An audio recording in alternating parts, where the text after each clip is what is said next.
En fait, c'est tellement beau ce que tu as dit.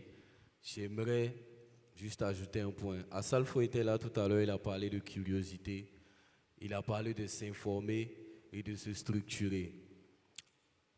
Moi, en tant qu'artiste, je sais, je dis la vérité,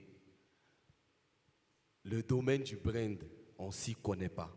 C'est comme les droits d'auteur, droits voisins. On appelle ça de la pub. C'est-à-dire, par exemple, en tant qu'artiste, si on me demande en booking, le grand Charles Taboué, là, il dira, l'artiste va fixer, ou il va fixer le cachet en fonction du temps de prestation, en fonction de la durée de concert, si c'est live, si c'est playback. Ce que ça va demander, c'est en fonction de ça qu'on fixe le prix. Donc, on demande certains éléments avant de fixer le prix. Les artistes ne demandent aucun élément avant de fixer les prix. Ils se disent que le prix vient de la collaboration, du fait que Suspect collabore avec Orange, ça fait un prix. Alors qu'il y a aussi des données, c'est la durée, le calendrier en griffe, parce qu'il faut que... J'arrive même là-bas, je ne sais même pas pourquoi arriver. Il faut que les calendriers concordent. Toi, ton calendrier, le calendrier, la marque concorde.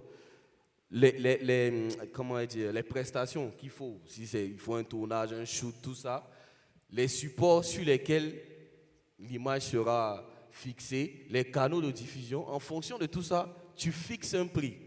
Les artistes, ils fixent le prix comme ça, et au final, ils se retrouvent, parce qu'ils vont signer le contrat sans vraiment lire, sans vraiment aller en profondeur, ils se retrouvent coincés avec un deal parce que c'est un contrat. Tu peux être poursuivi en justice si tu ne fais pas les clauses. Et ça, tu te retrouves coincé par un contrat qui te fatigue parce qu'en vrai, le gros piège du brain, c'est ça. C'est par rapport au rapport quantité de travail et rémunération, c'est très bénéfique. C'est très avantageux parce que c'est pas comme on te demande d'enchaîner 3-4 concerts, tu finis éreinté, tu es fatigué.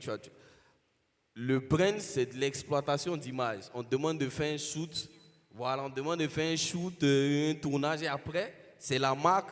Toi, on te demande juste de faire quelques posts et tout, mais ils exploitent ton image. C'est ça qu'on paye, c'est l'exploitation de ton image. Donc, c'est un griffe un peu passif quand même, la rémunération est un peu passive. Et donc, les artistes, ils s'arrêtent à ça. Et ça, c'est... Moi, en tant qu'artiste, je connais mes collègues, on se connaît comment on fixe les prix au hasard. Il faut qu'on puisse s'informer, il faut qu'on puisse se documenter. C'est la première chose. Il y a des personnes comme Clémence, comme Universal, le volet brand à Universal. Il faut se rapprocher même de Marie-Laure, la grande sœur Marie-Laure, de 6e Sens, ce genre de maison. Les conseils ne sont pas payants, en fait. Si tu viens demander, ah mais comment est-ce que moi, en tant qu'artiste, je peux fixer un prix? En fonction de quoi? Comment tu poses des questions, tu as au moins une sorte de barème que tu vas remplir pour maintenant fixer tes prix. Parce que quand la marque vient, souvent les marques viennent s'adresser directement aux artistes. On reconnaît le gaou.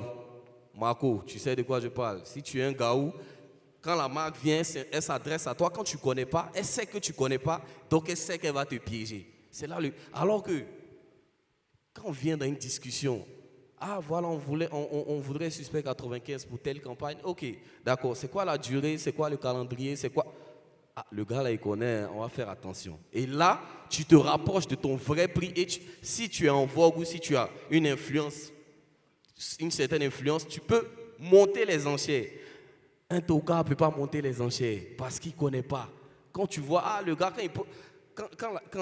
lors de l'échange, les mots que tu sors, les références que tu donnes, on sait que tu ne connais rien. Et quand tu ne connais rien, on va t'escroquer. Les artistes, il y a des staffs d'artistes ici, il faut qu'on puisse se documenter, il faut qu'on puisse s'informer. Les conseils ne sont pas payants. L'homme même donner des conseils. Si tu vois quelqu'un, tu peux approcher tout le monde, des gens qui s'y connaissent dans le domaine, pour essayer de savoir comment tu peux être calibré par rapport au fait de fixer des prix. Au point sur lequel je veux revenir pour faire une sorte de petit résumé, j'aimerais insister sur l'authenticité. Les équipes d'artistes qui sont là, dites à vos artistes d'être vrais, d'être authentiques. Tu ne peux pas faire le singe longtemps. Doji, tu me diras, le naturel, chasser le naturel, il revient au galop. Si tu viens jouer un jeu, si tu viens te donner une certaine image que tu n'es pas, ça va finir par te rattraper. L'authenticité est ce qui... Parce que ça ne te demande pas d'effort. Le vrai toi ne te demande pas d'effort. Tout à l'heure, pour ceux qui sont restés, je vais vous diffuser en exclusivité le clip que je sors demain. Je sors un titre demain pour le début. Ouais, il faut quand même que... Il faut que quand même... D'accord. Tout à l'heure, je vais vous diffuser. Vous allez voir l'authenticité de laquelle je parle. Il faut, pour un artiste, être vrai, être authentique. C'est la base de tout. Steve ne dira pas le contraire. C'est vraiment la base de tout. Si je prends l'exemple, j'aime beaucoup cet exemple de ce gars, Apuchu National. Au début, on se moquait de lui parce qu'il faisait des fautes de conjugaison, de quoi. Mais lui, ça ne l'a pas gêné. Il a continué dedans. Mais aujourd'hui, moi, je pense qu'en Côte d'Ivoire, c'est l'influenceur, en fait. C'est celui qui draine du monde. C'est ce personnage-là qui draine des foules sur ses réseaux. Il est parti de quoi? Il est parti du fait qu'on le ridiculisait un peu. Les gens arrêtent de regarder ces trucs pour rire un peu. Ah, mais le gars, il fait des fautes. Mais ça ne l'a pas gêné. Il disait dans ses vidéos que hey, moi, je ne suis pas allé trop loin à l'école, c'est moi, je ne vais pas arrêter de me tromper, je vais continuer. Et il a continué. Et c'est cette authenticité-là que les gens aiment chez lui. Et qu'il respecte. Et qu'il respecte, c'est tellement bien dit. Parce qu'il faut respecter ton authenticité. Il ne faut pas avoir honte. Ah, tu fais des fautes dont tu te caches. Ah, non, il assume qu'il fait des fautes. Ce n'est pas pour ça qu'il ne va pas se connecter ou qu'il ne va pas faire de direct. Il assume qu'il fait des fautes. Et c'est cette authenticité qu'on demande aux artistes, qu'on demande.